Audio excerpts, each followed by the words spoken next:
Moving on, the United States has unveiled its National Security Strategy 2025, highlighting the Indo-Pacific as a central arena for global security and geopolitics. The document positions India as a rising security provider, urges closer ties to boost its role, and emphasizes stronger Quad cooperation.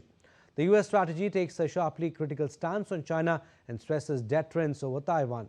The document also warns of challenges in Europe and signals a renewed Monroe Doctrine to reinforce U.S. influence in the West. DD India's Nishchoy Roy reports. The United States laid out its vision for a changing world, one where power is shifting, competition is intensifying, and the Indo-Pacific stands at the heart of global stakes. The White House released its National Security Strategy 2025, calling the Indo-Pacific the world's prime strategic arena. The document positions India as a rising security provider, stressing that US must continue to improve commercial and other relations with New Delhi to encourage India's contribution to Indo-Pacific.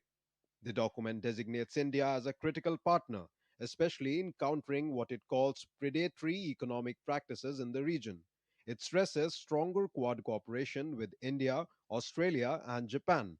The strategy underscores joint efforts with India, Europe, and Asian partners to bolster US positions in the Western Hemisphere and Africa's emerging critical minerals ecosystem.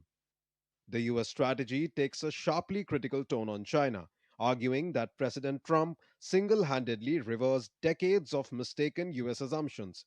It stresses the need to deter conflict over Taiwan and reaffirms America's commitment to maintain military overmatch to prevent any attempt to alter the status quo by force.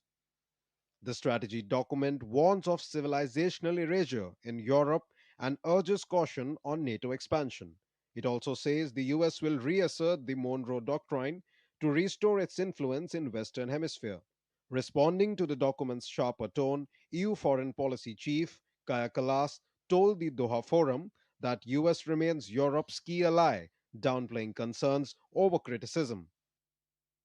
U.S. is still our biggest ally, and there I read it as well that we are still the biggest ally, and it's in the interest of United States as well that Europe lasts, and that we are really still the ally and working together for these things. I think we haven't always seen eye to eye on different topics, but I think the overall principle is still there. We are the biggest allies and we should stick together.